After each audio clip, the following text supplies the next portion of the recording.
Hey guys, what's going on? I'm back with another knife review for you guys today. Been on kind of a knife reviewing kick, so wanted to get this review out. I'm very excited to do a review on this knife that I got for Christmas, and I've been carrying it and loving it ever since. And that is the CRKT Folts Minimalist. That's Columbia River knife and tool. This is the production version of a custom knife by Mr. Alan Folts. And so it is a collaboration knife, much like the knife I reviewed yesterday, the Boker Subclaw, which is a collaboration with Boker and Chad Los Banos. So this is a great way to get your hands on a custom knife at a cheap price. So let's take a look at this knife, and then I'll get into some of the accessories that come with this knife. So this is the Wharncliffe version, which you'll see here in a second. But you get a nicely molded sheath. This is an injection molded plastic sheath, FRN, Zytel, whatever you want to call it. But it is very nice. You get a nice solid retention. There's a tiny bit of up and down wiggle, but this is not, the knife is not going to come out because it is a very tight sheath. And the knife hardly weighs anything, so there's nothing really to drag it down to make it fall out of the sheath. So very nice. It is very slim, as you can see. It would be very easy to carry around your neck or in your pocket, which I have been doing that actually. I've been carrying it in the change pocket of my jeans. So you have 6 holes here in the sheath with metal eyelets. And the knife does come with this length of paracord. It's kind of scratchy. It feels more like shoelace than paracord, really.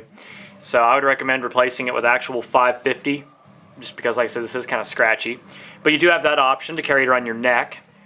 And it also comes with this molded plastic belt loop.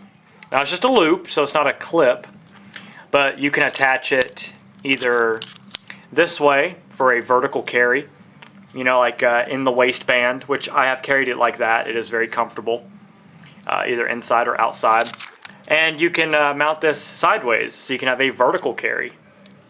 So, very nice. You can't mount it on your molly gear using this method, but there are different ways of lashing it. Of course, you can buy a tech lock for this or a molly lock. So, very, very nice features and little accessories to come with this knife, especially at such a low cost. Alright, so like I said, this is a very nice retention. You can put your fingers on there and you can kind of push off on that part with your thumb.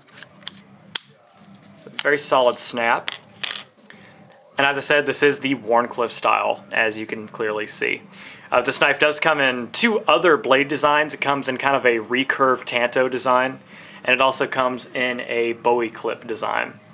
So all very nice, but this was my preferred one because I do really like the Wharncliffe style blade. So first off, you're going to see this knife and you're going to think, wow, that looks really weird. And you know, I don't blame you. I thought this knife was really weird for many years. That's why I never picked one up until recently. But you really have to get this knife in hand to truly appreciate the design and the thought that went into this. So you have a 3-finger choil design on the handle here. Very thin, nicely polished and rounded green and black micarta scales. Now, the description is very unclear on the CRKT website.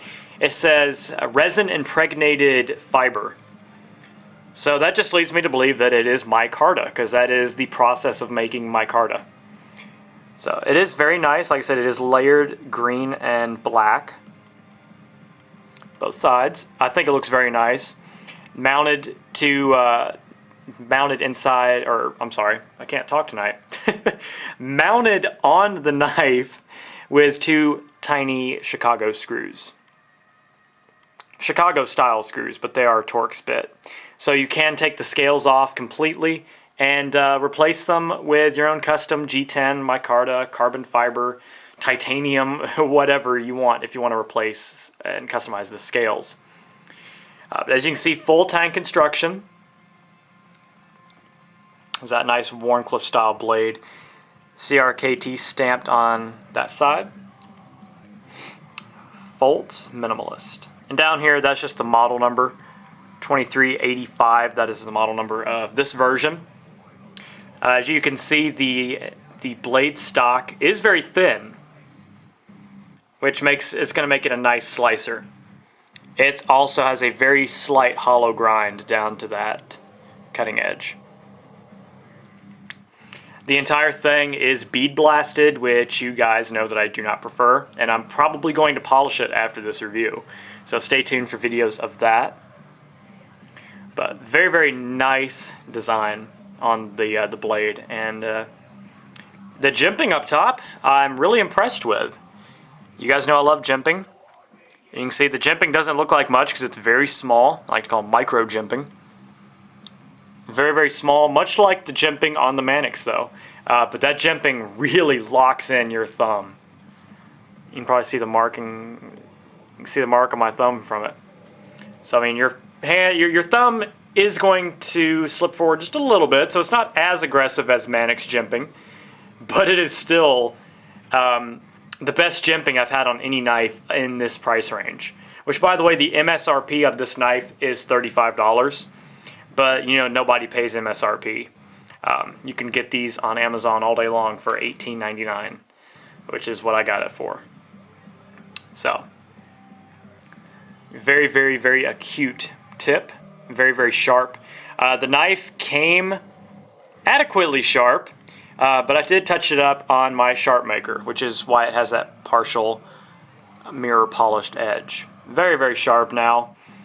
But it's just because of the geometry of that grind. So it's not going to be razor, razor sharp. Blade steel is 5CR15 MOV. So it is going to be very soft. Rockwell hardness is 55 to 57, which, like I said, is very soft compared to something like 1095, which is like, what is it, 61 to 62 Rockwell? Somewhere around there. 59, 60, somewhere. But that is a huge difference. This blade steel is much softer than even 8CR13 MOV. So, but it is very adequate. It is held an edge a good long while, and can hold and can take a pretty good edge as well. Very, very easy to sharpen. Of course, being that Wharncliffe style, you know. So it's going to be very easy to sharpen.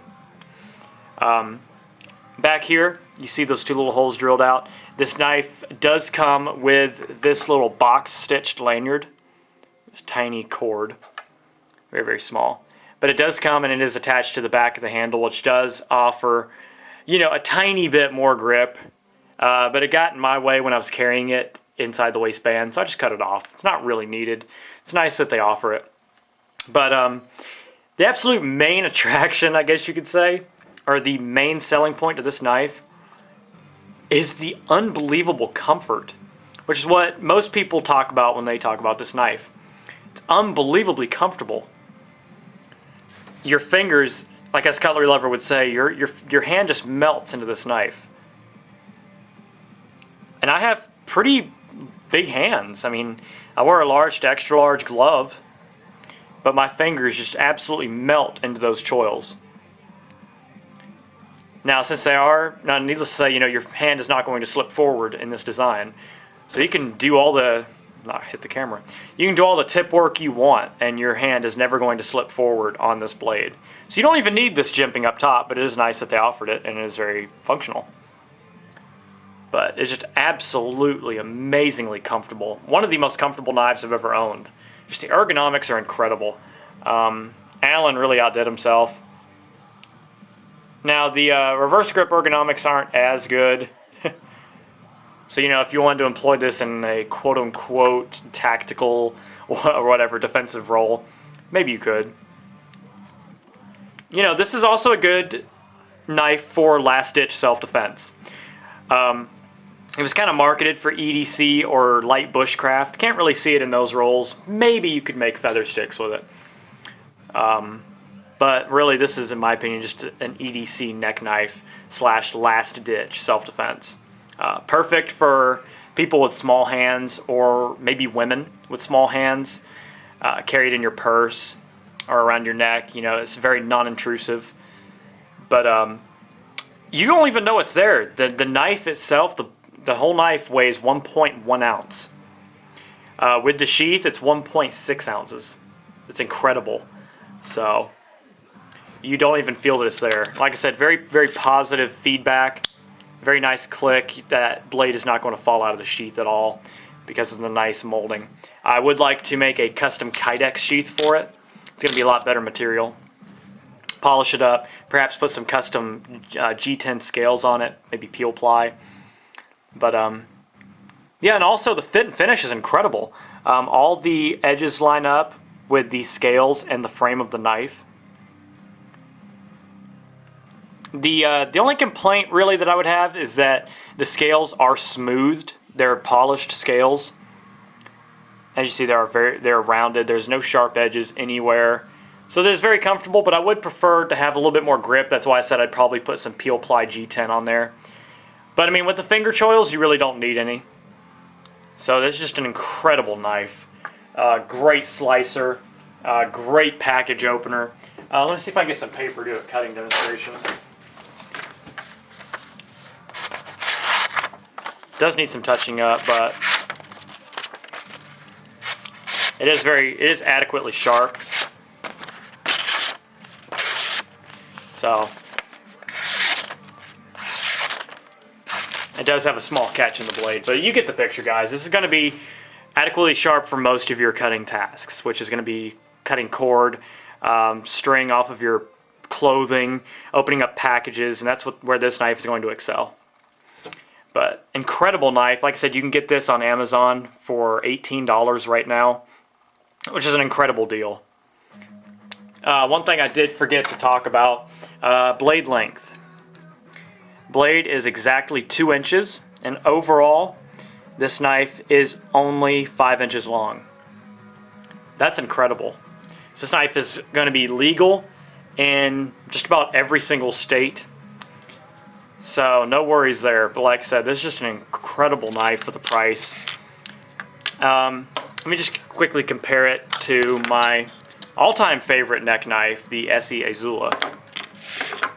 As you compare it into size, no, it's not going to be able to stand up to the same cutting tasks as the Azula, but completely different thought behind the design. So the Azula is going to hold up to a lot more heavy tasks, processing small wood or lumber, whatever you want to call it, making feather sticks, different bushcraft type things, batoning, like I said, light, thin sticks. This one not so much, but it is going to excel in opening up packages and any other small EDC tasks where maybe you can't carry a bigger blade or you just don't like carrying a folder. So excellent knife. If you're not a fan of the Wharncliffe design, then check out the Tanto and the Bowie clip version. Alright guys, hope you enjoyed, and if you have any questions, drop them in the comments box. Alright guys, have a great day, stay safe, stay sharp, and God bless. Sherman614, peace!